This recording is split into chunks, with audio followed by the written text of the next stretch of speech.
Louvado seja nosso Senhor Jesus Cristo, para sempre seja louvado. O Senhor esteja convosco, Ele está no meio de nós.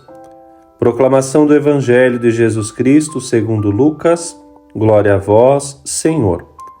Naquele tempo, Jesus dizia às multidões: Quando vedes uma nuvem vinda do ocidente, logo dizeis que vem chuva, e assim acontece. Quando sentis soprar o vento do sul, logo dizeis que vai fazer calor, e assim acontece. Hipócritas, vós sabeis interpretar o aspecto da terra e do céu. Como é que não sabeis interpretar o tempo presente? Por que não julgais por vós mesmos o que é justo?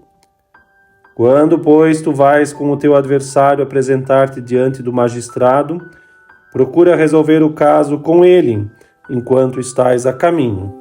Senão, ele te levará ao juiz, o juiz te entregará ao guarda, e o guarda te jogará na cadeia. Eu te digo, daí tu não sairás, enquanto não pagares o último centavo. Palavra da salvação, glória a vós, Senhor. Querido irmão, querida irmã, com estes versículos, concluímos a leitura do Evangelho, do capítulo 12 do Evangelho de Lucas, nos versículos de 54 a 59. Um Evangelho que nos acompanhou ao longo de toda esta semana e que nos fez assim pensar bastante no sentido da vida, da administração do tempo e das graças que Deus nos dá. Como aqueles que escutavam Jesus sabiam muito bem, por experiência, predizer o tempo e, de outro lado, conhecendo os sinais anunciados pelos profetas sobre a vinda do Messias e escutando agora os seus ensinamentos e mesmo vendo os seus milagres, não querem reconhecê-lo nem tirar consequências de seguir a Cristo. Faltava-lhes, e talvez também falta a nós, a boa vontade e a retidão de intenção, e por isso fechavam voluntariamente os seus olhos à luz do Evangelho.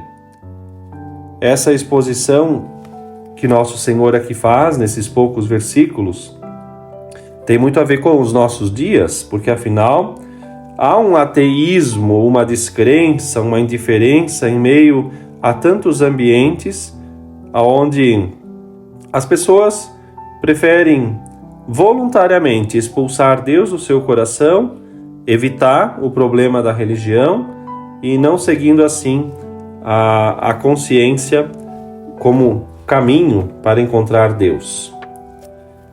E Nosso Senhor lamenta exatamente isso.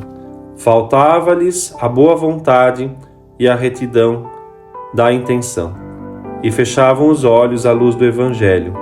Sabiam tantas coisas, interpretar se tinha vento, chuva, sol, calor, mas não sabiam interpretar o que Deus quer. Hoje, o Senhor nos recorda e continua a passar pelas nossas vidas com muitos sinais mais do que suficientes, porém, continua a existir o perigo de não o reconhecermos. Quem sabe aproveitamos esta meditação para pensar nas muitas ocasiões em que o Senhor veio ao nosso encontro. E também, de outro lado, fazer um exame de consciência das vezes em que nós não soubemos reconhecê-lo por estarmos excessivamente preocupados, distraídos por falta de piedade, por tanta coisa, distraídos da presença de Deus. Podemos fazer um pedido e pedir então ao Senhor a graça de uma boa vontade, uma boa vontade que nos oriente para Deus, que nos ajude assim a iluminar a inteligência e mesmo nas dificuldades do caminho da fé, obedecer e entregar-se ao Senhor. Quantas vezes poderíamos ter feito mais? Quantas vezes poderíamos ter conhecido melhor os planos de Deus? Mas por falta de entendimento da graça de Deus, por falta de abertura ao dom sobrenatural da fé, perdemos e calculamos tudo apenas com o olhar do nosso raciocínio humano.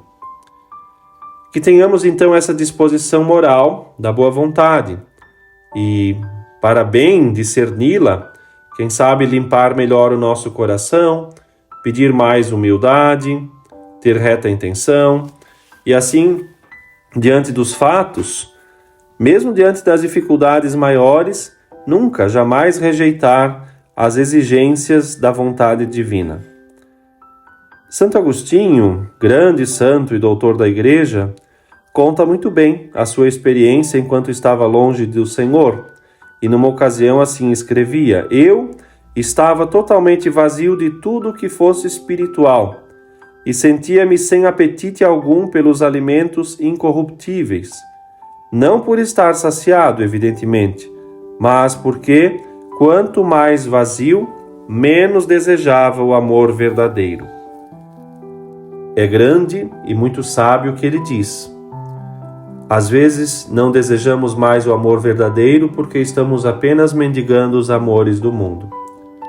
O Evangelho de Lucas, que acabamos de ouvir, no capítulo 12, versículos 54 a 59, nos faz um grande apelo: cuidar mais de interpretar o que Deus quer. E talvez o que Deus nos quer, enquanto caminhamos para o juízo, para o fim da nossa vida, que aproveitemos o tempo para jamais esquecer que temos irmãos e irmãs que caminham conosco. E que, portanto, não vale a pena manter os rancores, por menores que sejam, as iras, ou a indiferença, a falta de perdão. Não. Quem sabe podemos hoje retificar, amar e reparar tudo aquilo que por vezes ainda nos dói e nos afasta de Deus. Como o bondoso Pai, que não perde a esperança nos seus filhos, também nós não a percamos e mostremos com sinais, com atos muito concretos, que a nossa evolução precisará também do nosso esforço. Como Jesus, que quando falou em outra ocasião que o semeador confia na força da semente, também Deus confia naquilo que Ele plantou em nós. Façamos da nossa vida um solo fértil e no meio dos grandes ou dos pequenos acontecimentos do dia a dia, ali também saber dar o discernimento e fazer aquilo que Deus quer. Deus te abençoe, um excelente dia na presença de Deus.